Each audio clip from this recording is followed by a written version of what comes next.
In this video, I'm going to do a quick overview of the 4-in-1 app, otherwise known as the Driving Test Success app. And then I'm going to do a 20-question mock test using the app. I still get asked which is the best app to use and which app do I use. I use the Driving Test Success app. That's the one I use in the classroom with my pupils. I'm not saying it's the best app, but it's the one I use. It's the one I have the most success with. 92% pass rate based on the stats we have for our courses. In planning this video, I realized I've never done a mock test of any kind using the app. It's always been the desktop version. So I thought I'd do a quick video, 20-question mock test, quick overview using the app, which you guys who are using it will recognize, and just see if it throws up any different type of questions or any problems. If this goes well, because I haven't planned it, I haven't pre-planned 20 questions, it's going to be live, but you will see it on video. I may do another study with me series, but all app-based questions to see if it throws up any different issues. But if you guys want that, another study with me series, but on the app version, let me know in the comments below and I will do my best to produce that for you. So as you can see from my iPad, I'm doing this on my iPad, not my iPhone. This is the opening screen for the Driving Test Success. I always recommend to go for the paid version. It's $4.99. Most of the apps are $4.99, so it makes no difference which one you go for, but I would suggest going for the 4-in-1. And the reason for that, it gives you a free pass guarantee, which I won't go into in too much detail. What you do is you register, do the studying like they say, as you can see there, complete all learning goals. This would take about 15 to 25 hours to complete, and then take your theory test. If you fail it, you can get your test fee back. So that's a bonus as well. So you can actually get your test fee back if you register, do the studying as they ask you to, and if you fail, you get your 23, I think it's 23.50 you get back. So back on the opening screen, the reason why it's called 4-in-1, you got the theory test and hazard perception, which is classed as 1. You got the learn to drive, which is after you've passed the theory test, or you can do it if you're taking lessons at the same time as your theory. It's got driving stuff on there as well. Let me just quickly show you that. So as I said, with the theory side of it, it's always good to have the knowledge for beyond the theory side of it. It's not just for the theory, it's for the driving. And it's got videos on here for moving off and stopping. I won't play the videos because of copyright issues. Junctions. And they're all in sort of 3D. So approaching to turn left, turn right. So if you struggle with anything like that, you can tune into the videos and then go through them. So it's got all the driving syllabus on there, to be fair. You've got the maneuvers, hazards and crossing, electric cars, even got electric cars built into it. That's why I really recommend this app. So it's not just for the theory side of it, it's also for beyond. You've got the highway codes, which is the laws of the roads. It's got little quizzes on there, as you can see. It keeps your progress when you're doing that as well. The highway code is the examiner's Bible, by the way. So if you break the rules in the highway code on your driving test, then obviously you're going to fail it. So it's good to know what the highway code is. It also has the up-to-date highway code rules as well. So as soon as a change is made, it's automatically updated in the app. And for those of you that struggle with road signs, you have your signs on here as well. It's got all the signs on here. All you got to do is scroll. These are my signs that I use for the videos I've done recently and that I've got a plan coming from the future, so you can save them. But these is what you guys would be interested in. Just keep scrolling. It's got all the signs in there that you can come across, and then you get down to the best ones, which is your red circles, blue circles, and like I said, there's some I've done recently on the video. And then you can take a quiz on your road signs. Again, I won't go into that. I'll leave you guys to play around with that. But like I said, it's just an overview just to show you what this is capable of doing and why it's worth the money and it's worth doing in terms of getting it. So how to study. A lot of people say to me how to study. You can do all categories at once, have a test made up of that, or you can do the individual categories. I'm going to be doing a 20 question mock test with all the categories, but I'll come back to that in a minute. And you can search questions. So just go to there, type in something like road markings, for example, and then markings, and then press return, and it just gives you a list of questions that may come up with particular road markings. You can actually favorite them as well, which will save in a list. I'll just show you that on mine, which is my questions. That's a list of questions that I've saved for videos that I've done in the past. I'll just find them straight away.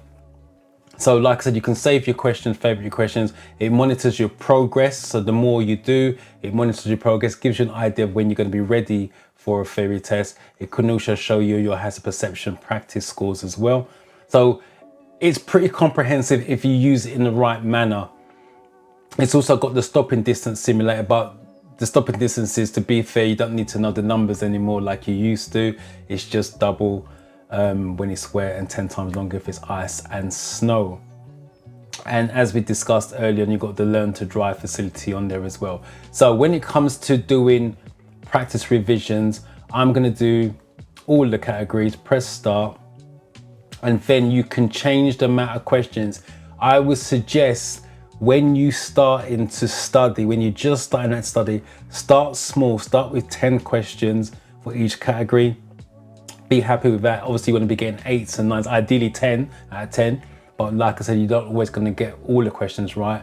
And then build up to 20 questions, 30 questions, 40 questions, 50 questions, and do it that way, slowly but surely, so you retain the information. But as I said, I'm going to do 20 questions and then we're going to get started.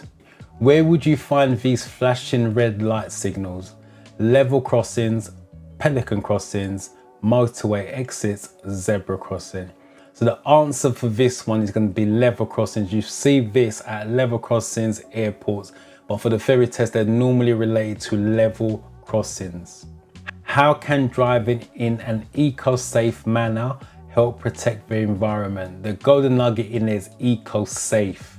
That's the golden nugget. You always look for little clues in the question or answers. So the little golden nugget or clue is eco-safe on that one. And that's also part of the driving test for those of you taking driving lessons, driving in an eco-safe manner, which is the right gear, right time, right speed for the right situation, not to put out a lot of emissions and fumes at the back of the car. So, through the legal enforcement of speed regulations, no. By reducing exhaust emissions, which is just what I just mentioned. So because you're in the right gear, right time, right speed for the right situation, you're going to be putting out less exhaust emissions. But always read the other answers just in case there's a better answer with more information. By increasing the number of cars on the road, no. Through increased fuel bills, no. So that's the answer it's going to be. You've driven up to a pelican crossing. What must you do while the amber light is flashing? So it's a pelican crossing. Pelican's the only one that's a flashing sequence. So give way to any pedestrians on the crossing. That's going to be the safest one at the moment, but still read all the others just in case. Always wait for the green light before proceeding. You do not have to wait for a green light on a pelican. If it's safe to go, then you can go. So that's not going to be the answer. Signal for pedestrian to cross.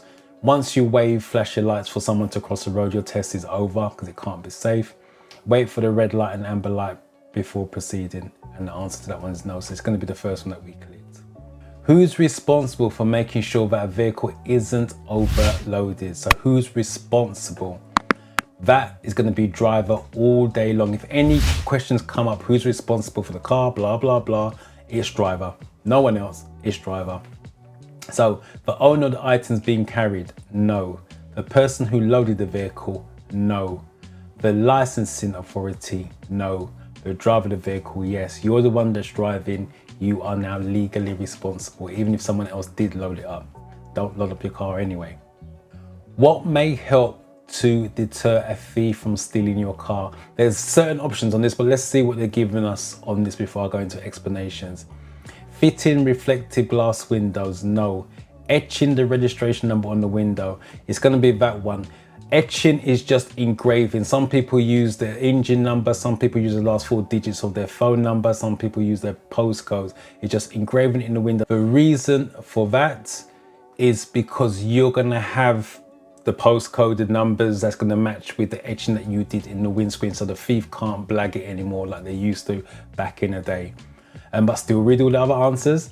Always keep the headlights on, no. Always keep the interior light on, no. You need glasses to read a vehicle number plate at the required distance. When must you wear them? So if you need glasses to read the license plate, you're going to need to use the glasses just like I do when you're driving. Only in bad weather conditions, no. When you think it's necessary, no. When you are driving, yes. Only at night time, no. What's the maximum fine for driving or riding without insurance?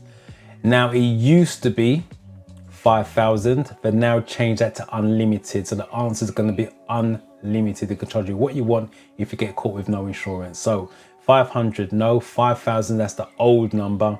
Unlimited, yes. And again, 1,000, no. How does drinking alcohol affect your driving behavior?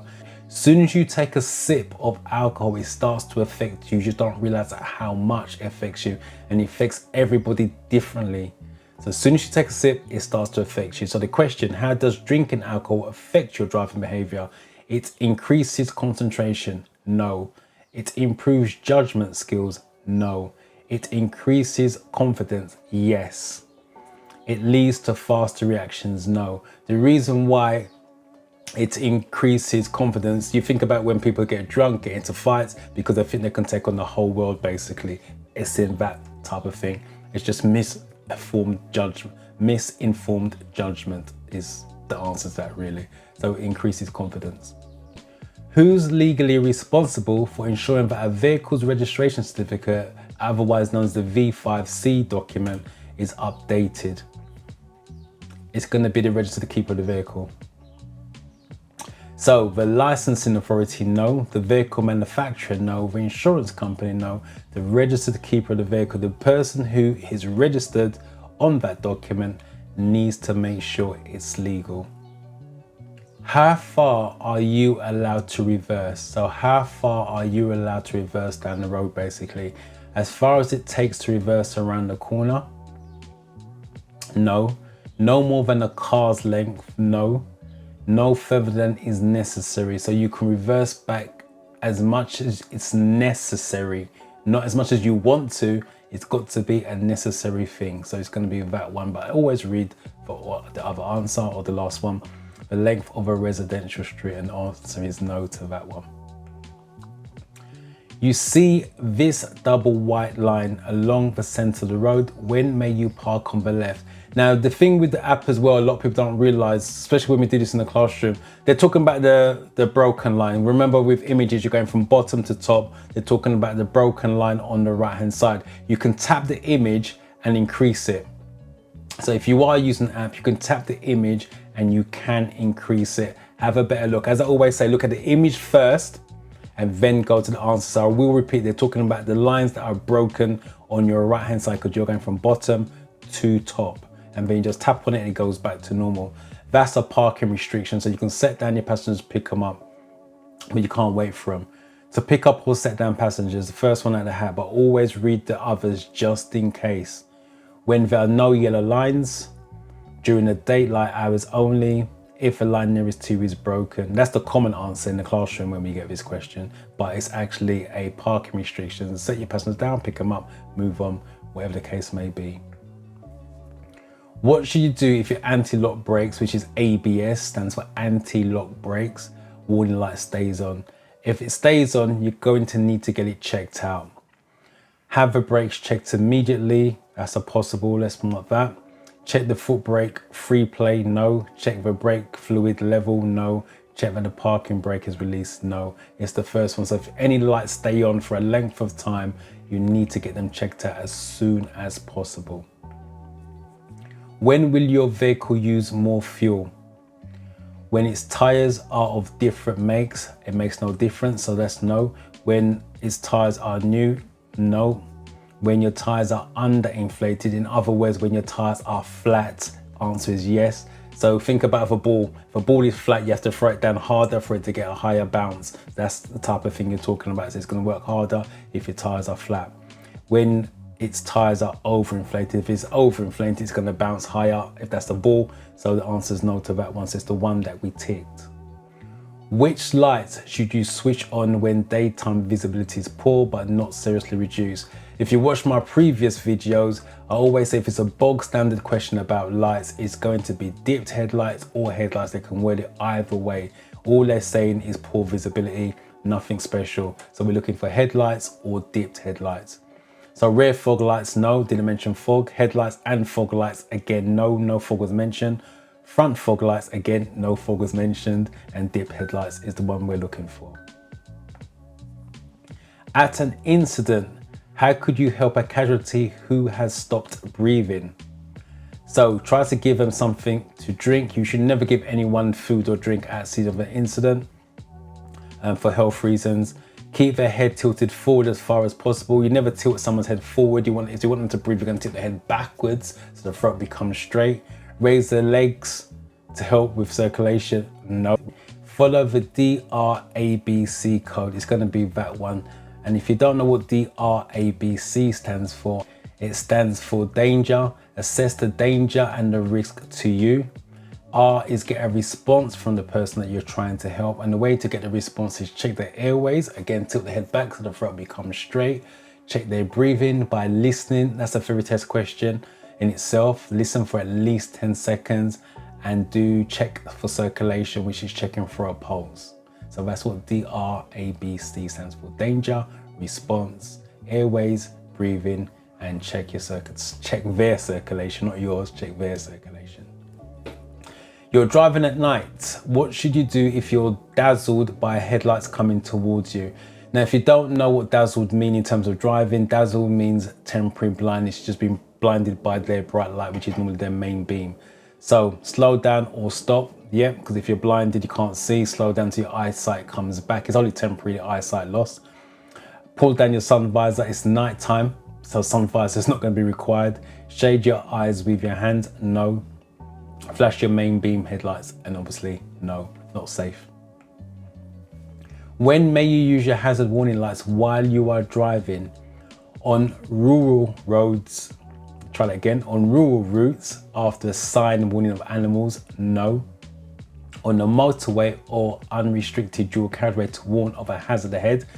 Little nugget there, if you read the question, when may you use a hazard warning, it's got hazard in the question and it's got hazard in the answer, so I'm going to tick that for now. It doesn't always work, but you can always shortlist it as a possible. Instead of sounding the horn in a built-up area between 11:30 p.m. and 7 a.m, no. On approach to Toucan crossing where cyclists are waiting to cross, and again, the answer is no. So, like I said, a little nugget in the question, which is hazard warning lights, and in the answer, it's got hazard as well. So, like I said, the two tallies in terms of making sense. What should you do when the person herding sheep asks you to stop? So a person's herding sheep asks you to stop. What should you do? Stop and switch off your engine. That's a strong possibility. Continue on but drive slowly, no. Ignore them as they have no authority, no. Try to get past quickly. And again, if sheep's in the road, you're not going to be getting past anytime soon. So the answer is no. It's the first one that we ticked. You stop on the hard shoulder of a motorway and use the emergency telephone. Where's the best place to wait for help to arrive? Next to the phone? No. Well away from the carriageway? Yes, that's the safest place. Stay away from the carriageway just in case someone loses control and enters the hard shoulder as well. With your vehicle? No. On the hard shoulder? No. In order to supervise a learner driver, you need to have held a full driver license for the same category of vehicle for at least 3 years. What other requirement must you meet? To hold an advanced driving certificate, no. To have a car with dual controls, no. To be at least 21, yes. To be an improved driving instructor, no, because you can learn with family and friends. You have to be at least 21 and have held your license for at least 3 years. Shows responsibility, basically, in the eyes of the law. I've not even rated the app yet. So there you go. So hopefully you can see how the app works. Most of you probably have got the app, but like I said, I've been asked questions of which app I use. Again, I'll say driving test success, the 4-in-1. It's the one that I use in the classroom. It's the one I have more success with. If you guys want another study with me series with me using the app, let me know in the comments below and I will oblige, because I want as many of you to pass this theory test as soon as possible. Hopefully you got some benefit from that. If you did, like, comment below and definitely subscribe. YouTube's going to show you a video here. I'm going to show you a video here. Go off and watch which one's relevant to you, and I shall catch you in the next video.